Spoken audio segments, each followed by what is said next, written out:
what just happened? Is anyone else at a loss for words for what just happened? You know what? People say pictures speak 1,000 words, so we're just going to let that do it right now. Dalton Douglas Knecht. What a performance by the Rook. That's all you can say. That's all you can say. Probably the best heat check, one of the best heat checks I have seen in the purple and gold uniforms since that man up there, the late, great Kobe Bean Bryant. That was the type of brilliance and shooting we just saw on display from Dalton Knecht tonight as the Lakers stay undefeated in the NBA in-season tournament, are now in the driver's seat to advance into the qualifying rounds, and the Lakers continue their win streak now of 6 games. And welcome to Lakers Digest. My name is Hunter Pitcoff, where we cover everything surrounding your Los Angeles Lakers. If you haven't already, guys, subscribe to the channel. We just reached 3,000 subscribers. 3,000.01. So 3,010-ish subscribers to the channel. Like I said, this is where we're going to break down everything surrounding your Lakers. Most of you are watching this. I'm assuming you are Laker fans. You're somehow locked in somehow. And for those who have been watching all our videos, I appreciate it. But hop on the bandwagon now. You can hop on the Dalton Knecht bandwagon now. And you can hop on our channel's bandwagon right now. We'll still take tickets. There's plenty of room still in the bandwagon before we really get the wheels going and we really start getting things moving here. But let's get into today's video, because clearly he's connecting on a lot of threes in this historic night, and really just one of the greatest shooting performances we have seen in the history of the NBA for a rookie.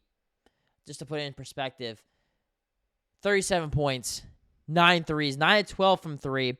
That third quarter where he scored 21 points, 6 of 6 from beyond the arc. It's the most threes ever by a rookie, tied with, ironically, Keontae George, who plays for the Jazz in this game. So the guy he tied with did play tonight, as well as Rodrigue Beaubois back in 2010 when he was, I believe, with Dallas, and then Yogi Ferrell back in 2017 with the Sacramento Kings. 22 straight points for the Lakers. Led the Lakers in scoring, threes, and plus-minus. This was just all around one of the most dominant games we have ever seen by a Lakers rookie in franchise history, period, right? We can overreact. We can underreact anything. I think what I just said is a pretty accurate assessment of what we saw from Dalton Knecht tonight.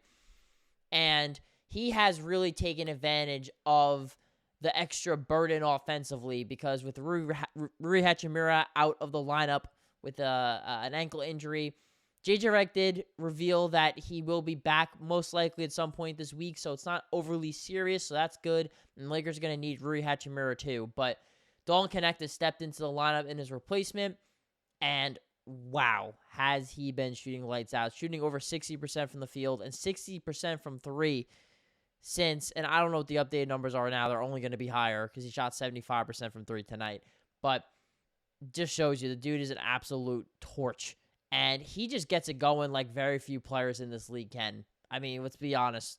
We saw it, glimpses of it in the preseason where he had 30-something points in that game against the Phoenix Suns. We're like, oh, it's just the preseason, but it gets you excited, it gets you amped up.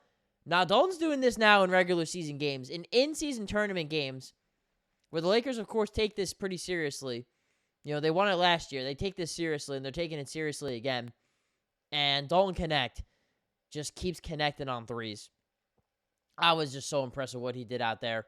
And honestly, it's funny because he wasn't really the only player that had a good game. Like, a lot of players, in my opinion, actually had some pretty good performances in this one. Anthony Davis finishing with 26 points and 14 boards, 10 of 15 from the field, 6 assists. I mean, you got LeBron here, 26 and 12.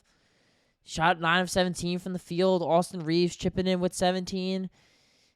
It really wasn't just him. Cam Reddish had a phenomenal game defensively. Max Christie had a really good game defensively. Even D'Angelo Russell chipping in on the defensive end of the floor too. But it ends up just being Dalton Knecht really just stealing this one and stealing the spotlight for the Lakers. And I know we're turning into Dalton Knecht Digest here, not Lakers Digest because we talk about this kid so much, but what he's been doing for the Lakers, it just makes you wonder, what the hell were 16 other teams thinking? Because it's hard to think he's not the front runner for Rookie of the Year. I don't know what the betting odds are right now, but just watching basketball, and I am biased. I'm a Laker fan. I cover the Lakers. This is what we do here. But if you've been seeing what he's been doing this season, and more specifically over this last 6+ games, he's got to be the front runner early on. Jared McCain has been phenomenal for Philadelphia too, but when the Sixers are 2-11, the Lakers are now 10-4. I like rewarding winning when it comes to rewards. Rookie of the Year is a little different because it is more individual, but if it does come down to it, I'm going with the player who's been doing it in winning fashion, and the Sixers have been an absolute mess this year. Not Jared McCain's fault, but it is indicative that Knecht is doing this on a winning team. And then again, it makes you wonder, what were 16 other teams thinking? This was someone that the Lakers didn't even think would be an option for them. They didn't work out Dalton Knecht because they just thought he wasn't going to be there. They just figured that they were going to draft somebody else. Didn't bring him in for a workout, never interviewed him, nothing. He's there at 17, and Rob Pelinka and JJ Redick are like, we can't screw this one up. We're going to take him. And he has done nothing but deliver on that draft status, looking like the biggest steal in the draft. And this is everything that Laker fans have been hoping for, and probably the rookie that has gotten the Laker fans most excited since probably that 2017 draft where Kyle Kuzma went 27th overall and clearly exceeded expectations, helped the Lakers win a championship. Actually, Dalton Knecht's 37, the most amount of points a rookie has scored in the purple and gold since Kuzma did it back in 2017. And, of course, getting excited for Lonzo Ball when he was a second overall pick. So, Dalton Knecht doing some pretty important things out there. And I know the scoreboard wasn't indicative because they did get some garbage time points in the end due to the point differential that is determined in the NBA in-season tournament seeding rankings. And, that's the tiebreakers, how much you win or lose by. But I thought the defense got it done this one. Particularly just from a more effort perspective, I thought Max Christie and Cam Reddish were phenomenal. These guys, that is their role when they're in the game. They were talking about it in the Spectrum Sports broadcast, that Cam Reddish can score 0 points and still play a good game. I mean, ideally, you would want that from a starter, but I think he had like 2 points, if I'm not mistaken here.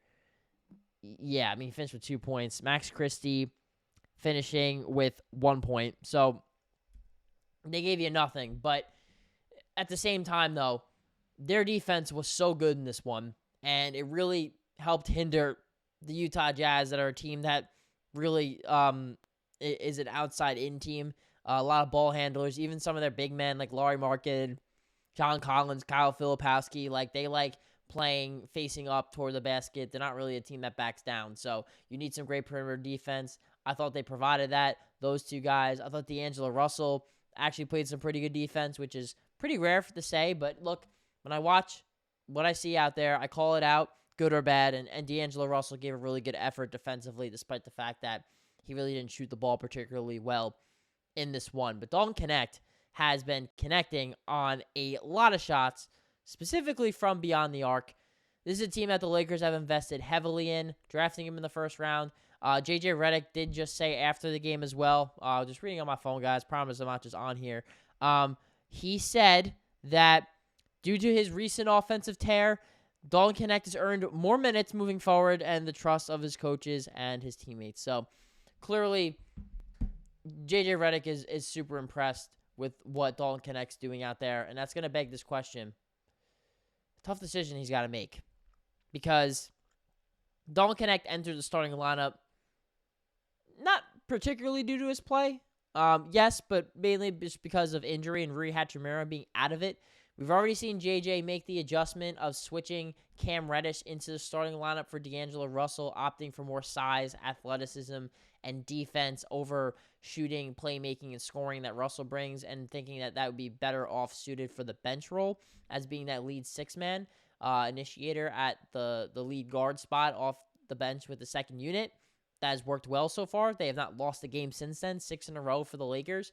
However, Dalton Knecht has entered the lineup because Rui Hachimura got hurt. And so, with how well he's been playing recently, will that change? I think I'm going to make a video tomorrow about this, just to kind of get things going and really go into detail because I don't want to ramble too much here. Let me know down below in the comments, too, if you want me to make a video on that. But I think that it does beg the question. The door is open. The door is open. I think Rui will keep the starting position because I think Dalton Knecht just needs more minutes. I think that was the issue. He wasn't really getting in a rhythm. Shooters need to get in a rhythm. That's kind of the thing. I think Rui provides size, athleticism, and a little more steadiness while giving you that upside offensively. He fits really well next to LeBron Anthony Davis, but that scoring punch that Dalton Knecht can provide, man. I mean, I think he needs 25 to 30 minutes a game. That's really kind of the key for me. And if he's on a heater like this, you got to keep him in the game.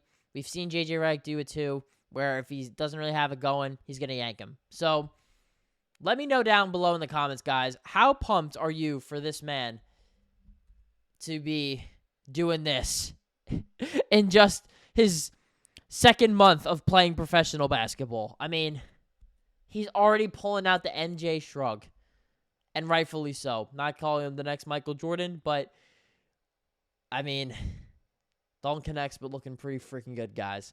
But thank you all for watching this video. Lakers pull off their 6th straight win, 124-118 over the Utah Jazz. They advance to 2-0 in NBA in-season tournament play. That is on top of the Western Conference Group B bracket as the Thunder lose to the Spurs without Victor Wembanyama tonight as well. And then we ended up seeing the Suns, the Spurs, and the Thunder all go 1-1 to start their first 2 games. Utah falls to 0-2. So Lakers now sit atop. They control their destiny, and they have to beat the Suns, take down the Thunder in order to go 4-0, seal their own fate, and ultimately go on to the next qualifying round for the Tournament Cup and see if they can go back-to-back. But thank you all for watching the videos here on Lakers Digest, and I promise we'll keep you up to date with everything surrounding your Lakers, and I guess Dalton Knecht too.